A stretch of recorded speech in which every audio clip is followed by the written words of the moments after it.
and I'd like to share this list with you. First, learning the power of purpose. A person who has purpose in their life, they have something to go for, some meaning. One writer described it, for some people it becomes a magnificent obsession. And for you and I, maybe it doesn't need to be that dramatic as a magnificent obsession. But it has to be something that does something to us, something that pulls us, especially into the future. You know, there are many influences on us. One is the influence of the past. Some people are always pulled back by the past. Some people are always pulled aside by the distractions. But here's what's powerful. If you have a list of high purpose in your life, it pulls you toward the future. And the more powerful the purpose is, the stronger it pulls. And here's the other great advantage if you have purpose for the future. It pulls you through all kinds of challenges and all kinds of difficulties. If you don't have these strong purposes for the future, it's easy to get swallowed by a bad day.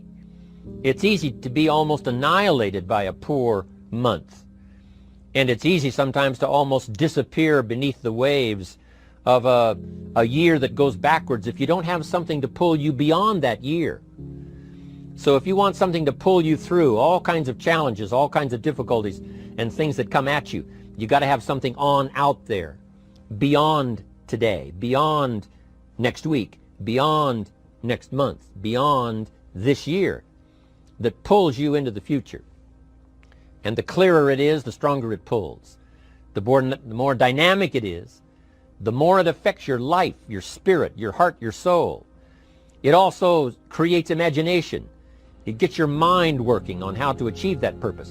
And if your mind will work, and if your heart works, and if your spirit works, and if you have good input, like good ideas, I'm telling you, there isn't anything you can't accomplish. So that's one of the great powers that'll make a variable of you, and that is purpose. Here's the next one, self-confidence. Where does self-confidence come from? And this is the best advice I can give you on that. Not neglecting, first of all, the small daily disciplines. Self-confidence really comes from feeling good about yourself. And one of the best ways to feel good about yourself is at the end of the day to know that you poured it on. You did your best. If you conducted a meeting, you did the best you could. If you made a phone call, it was the best phone call you could possibly make. If you wrote a letter, it wasn't a casual letter, it was your best letter. At the end of those kind of days, when you feel good about yourself, self-confidence starts to rise.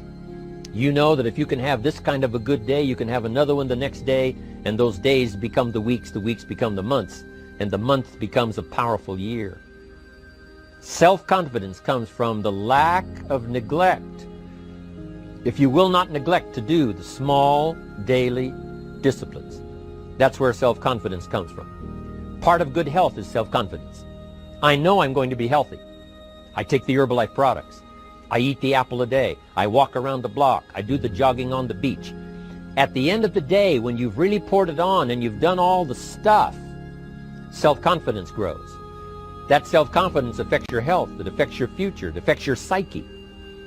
So this is true. One of the great powers is self-confidence.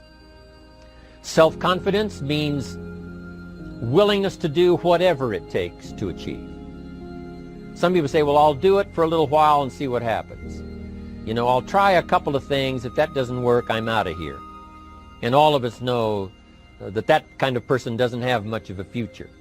But if you're willing to do whatever it takes, if I have to learn a couple of things, I will learn those things. If I got to learn 5 or 6 things, I'll learn all 6. If I have to take an extra class, I'll take an extra class. If I've got to read the books, I'll read the books. If I have to consult with people who know more than I know, I will do the necessary consulting. Whatever it takes, I will do. That starts to develop unbelievable self-confidence. Self-confidence also comes from the ability to rise above your circumstances, to rise above what happens, the petty little things, the discouraging things that would sink everyone else's ship except yours, that would cause someone else to quit early in the day, but you keep going. That kind of willingness to overcome all circumstances, whether it's the little challenges or the big challenges, if you're willing to do that, I promise you, this kind of power will work for you, and in you, the variable, it'll make a difference. The third on the list I had was enthusiasm. And here's what I wrote about enthusiasm. Enthusiasm that's powerful is mostly enthusiasm that is enthusiasm inside, 90%, 10% outside. We all know what the enthusiasm is like when somebody lets us see their enthusiasm, which is like the 90%, and only 10% of it is inside. But the enthusiasm that really affects people is not just being loud, but the enthusiasm that runs deep, the enthusiasm that comes from deep inside, created by self-confidence, created by purpose, created by genuine willingness to help other people. That kind of enthusiasm, knowing that you're going to get the job done, knowing you're going to affect people, knowing you're going to have testimonials flowing in from all kinds of directions. That kind of enthusiasm. A lot of it is quiet. A lot of it is unheard. And the 10% that's heard, it rings a bell. People call it genuine enthusiasm because they know that what you say in the outward display of your enthusiasm is only a small tip of the iceberg of the enthusiasm you feel inside that really motivates you to do the best job you can. Next on my list to help you become the powerful variable is expertise. Wanting to excel in all of the skills and settling for nothing less than an outstanding performance. If you're willing to be the best in your field, if you're willing to demand of yourself excellence in skills, to be the best that you can possibly be. In the training, do the best you possibly can. In doing a workshop, do the best you possibly can. Developing the skills of using your personality, developing the skills of language, developing the skills of influence, developing the skills of organizing. If you're willing to be an expert in all of the skills, Herbalife has the way for you to invest those skills and not only make a handsome living, not only make a lot of money, but if you would so desire and if it would be your purpose, a chance to make your fortune. Expertise, excellence in skills. Here was the next one on my list, making a powerful contribution to you, the variable, and that is preparation. Well prepared. And preparation, of course, involves a whole lot of things. A big share of our life is preparing, getting ready. When we go to the first grade in school, we're just preparing for the second grade. After we've finished 2 grades, the 2 grades prepare us for number 3. Sometimes it seems like a long, excruciating time. And the time will just seem like it'll never come when we can finally have the performance that we really want. But it takes time to prepare. It takes time to get ready. And the decisions you make in the preparation time, those are the decisions that last for a lifetime. Preparing to have a good day. It's that preparing, maybe the night before, maybe the couple of days before the day that you're going to put everything together. The preparation for a meeting means that you've taken it serious. The preparation for doing a workshop means you're serious about the workshop. You want to make the best contribution. That kind of preparation is important. But here's preparation that's very vital, and that is to prepare yourself for success. Life seemingly does not wish to waste success on the unprepared. Life says, why waste a fortune on this person? They're not prepared to do the right things with it. They're not prepared to use it wisely. If a fortune was bestowed upon this unprepared person, it would probably be wasted. The people that could have been touched won't be touched. What could have been done won't be done because this fortune will have been wasted on the unprepared person. So not only look for fortune, not only look for the promise, but prepare yourself and ask of yourself, what can I do to make myself ready? Because remember, life was designed not to give us what we want, not to give us what we need, but life was designed to give us what we deserve. Every value in life must be paid for, and those that pay are the ones that get it. It says those that give receive. Someone says, I wish to receive, I wish to receive. You don't have to concentrate on receiving. Just become a good giver. It says those that search will find. Someone says, well, I need to find some good ideas to help change my life for the future. Then to find good ideas, that doesn't come because you need them. It comes because you search for them. If you want good ideas, you got to go after them. You got to go to the class, you got to go to the workshop, you got to go to the training, go to the book, right? You got to go to the journal, right? Go where good ideas are being taught. Go searching, go looking, because good ideas are not going to be wasted on those that are not seeking, searching, well prepared. So, prepare yourself to be ready for fortune when it comes, to be ready for challenge when it comes, to be ready for opportunity when it comes. Opportunity comes along and passes by the person that is not well prepared. I want to prepare myself this year for next year. Yes, I wish to be effective this year, but I'm also thinking of ways, how could I be better? How could my ideas be more powerful? How could they be sharper, more clear? How could I reach some people next year that I perhaps can't reach this year? I haven't reached deep enough into my own soul to affect some people. Some people just pass by and say, hey, what a good speech. But how could I make it stronger than that, deeper than that, more powerful than that? I cannot be as powerful as I could be next year. You know, you can't go to the 10th grade in the 5th grade. You just got to go through the grades. But the more you are prepared, when the 10th grade finally comes, now you can cash in and get 2 times, 3 times, 5 times more value from it by being prepared.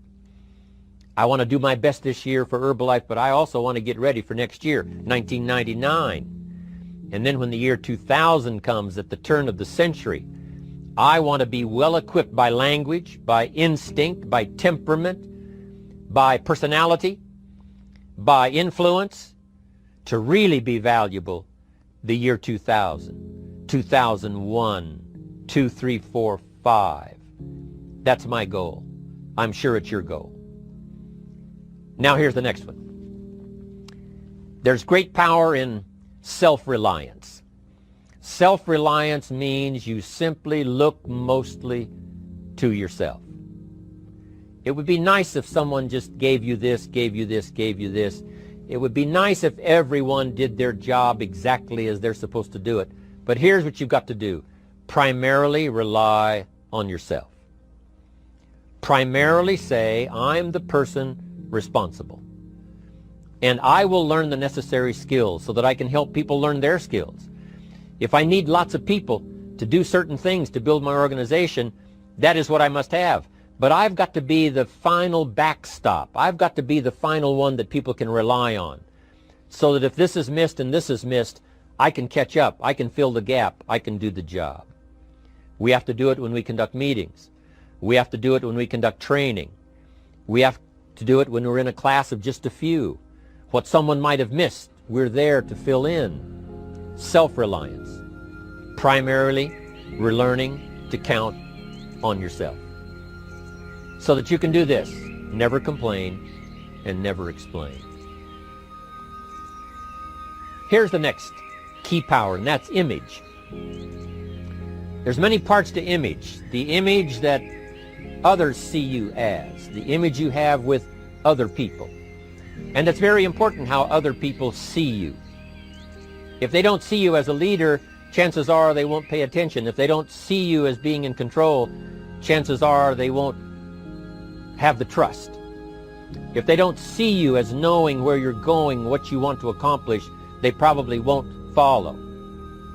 But if people can see you, if you have the image of someone that's in charge, in control of your life, your future, your destiny, in control of the situation, if they see that, that kind of image is powerful. It helps to win the day. It attracts other people. People want to be around people that are in control, that are powerful, but they know how to use their power, influential, but they know how to use their influence. That kind of image is important. But here's a very important image, and that is your image of yourself. The way you dress, the way you talk, the way you think, your capacity for learning. All of that is an important image that you have of yourself. The image that you have that if it needs to be learned, you could learn it. If there's a book that needs to be mastered, you could master it. If there's a skill that needs to be learned, why couldn't you get busy now and learn that skill? That kind of self-image, that I am continually trying my best to be the best I can. Because one of the most important places you have to look is into the future, yes. You've got to look into the past, yes. You've got to look around, yes. But one of the most important places you have to look is in the mirror. You know, how I appear to other people, that's important. But how I appear to myself is the ultimate importance. That kind of image, to where you'll develop the self-confidence, you'll develop the self-reliance. Now here's another one in my rather short list. The next word is character. Becoming a person of high values, a person of principles, a person of honesty, a person that earns respect. That kind of character. It took character when Mark started to put the marketing system together. How can we have a system that will build in the integrity, that people will know that if this happens, then this will happen. And if this goes wrong, here's the way to fix it. Unless you have the principles and the character and the integrity to put together a viable plan for a wide variety of people, then the system is not going to last very long. And I've been around long enough, and I'm sure you have been around long enough to see a lot of systems that got started, but they failed. And the reason is because they were not constructed with integrity. They were not constructed with character. They were not constructed with doing the right thing. They might have been constructed to take advantage. You know, cash it out as quickly as possible and leave. Mark was involved when others took advantage of him all those years ago before Herbalife. When someone took advantage and didn't have the character, didn't have the principles, and didn't have the character to stay, the character to see it through, the character to do the right thing. So this is important, to develop the character within yourself, that people see you as honest, as fair, willing to do the right thing, willing to be helpful, but always willing to walk the center line, not to pass the line. When we come to an opportunity like Herbalife, especially multi-level network marketing, it is so dynamic, it is so powerful, and it is so possible in fortune making that sometimes people want to speed up the process by cutting the corners, by neglecting to do the right things, you know, to cheat a little here, you know, cross the line just a little bit, because then, you know, it'll grow faster and you can cash in quicker. Not necessary here. Doing Herbalife right will build your fortune longer and stronger than trying to cut the corners and not doing it right. If we'll have the integrity that Mark had when he started it, and keep perpetuating that we will do the right thing by the marketing system, the right thing by a distributor who has a customer and they take care of that customer belongs to that distributor. That kind of integrity in the marketing system, the kind of integrity we have among each other, the kind of character we have to rely on each other, because here's what we cannot do. We cannot do this by ourselves. Mark's got to count on me. I've got to count on Mark. We've got to count on the president's team. The president's team has to count on the chairman's club for advice and counsel. We have to count on the millionaire team, the tabulator team, the world team. We've got to count on the distributor. We've got to count on the distributor giving the right message to the potential customer. We've got to count on the distributor giving wise counsel to the new recruit, teaching them the right way, the Herbalife way, the principled way, the character way. Vitally important. Building and developing your own character. Now here's another one. It's called self-discipline. Self-discipline, all of us have a challenge with that. Because sometimes it's easy, and especially if you're working hard, doing the best you can, it's easy sometimes to let up and let it go. But remember, so many people, especially now that we're as big as we are around the world, are counting on what we do. At home office, they have to be careful. They have to be disciplined. It's easy for the person who ships the product from Herbalife says, oh, well, I'll wait until tomorrow to ship it. And then they go home and sleep like a baby. But the distributor who's waiting for that product doesn't sleep that night, or doesn't sleep when the product doesn't show on time. But if everybody will have the discipline to say, I will do the best job I can. I will make mistakes, of course, because we're all human, but I'll try to remedy those mistakes and do the best job I can. That kind of self-discipline that understands how important your part is in all of the functions that work. Coming to work on the set here, HBN, there's so many people that play a part. And each one of the parts that are played is necessary to put on the broadcast, make it viable, make it real, make it powerful. Any couple of them missing, and it would be a disaster. But all of it put together, and it works like a charm. Each person developing the self-discipline to do their part, do their job. Here's one more, and that is the power of extraordinary performance and demanding of yourself excellent results. This is so important. If you want to live extraordinary, you must do extraordinary. If you want an extraordinary income, you must do extraordinary things. If you want an extraordinary fortune, you must go with the demands of what it takes to have that fortune. Mark has made such a fortune, it's almost beyond comprehension what the numbers really are. But guess what he has the satisfaction of knowing? He earned it all. If he'd have been lax in the performance, Herbalife would not be here these 18 years later. Herbalife would have been a footnote in multi-level history. But because he performed year after year, the 3rd year and the 5th year, and the 7th year and the 10th year, and the 12th year and the 15th year, and now performing well in the 18th year, I'm telling you, that's what makes it such a viable fortune for Mark personally, of course, because he did the job. If we would ask of ourselves that kind of performance, and you've got to ask it of yourself. You know, I can't ask it of you. I would try to inspire you. I would try my best to share with you what it might taste like, what it's like to finally make your fortune. It happened for me. But here's what you must do. You must demand it of yourself. Society does not demand that you not have a heart attack. But if you want to escape having a heart attack, you must demand it of yourself. Society doesn't demand that you take Herbalife and improve your health. You have to demand it of yourself. Society doesn't demand that you jog around the block every morning. But if you want good health, you must demand it of yourself. Society doesn't demand that you read a couple of books a week and improve your intelligence and your knowledge. That you must demand of yourself. Society does not demand that you build a financial wall around your family nothing can get through. That's not a demand of society. But you must demand it, if you wish it, you must demand it of yourself.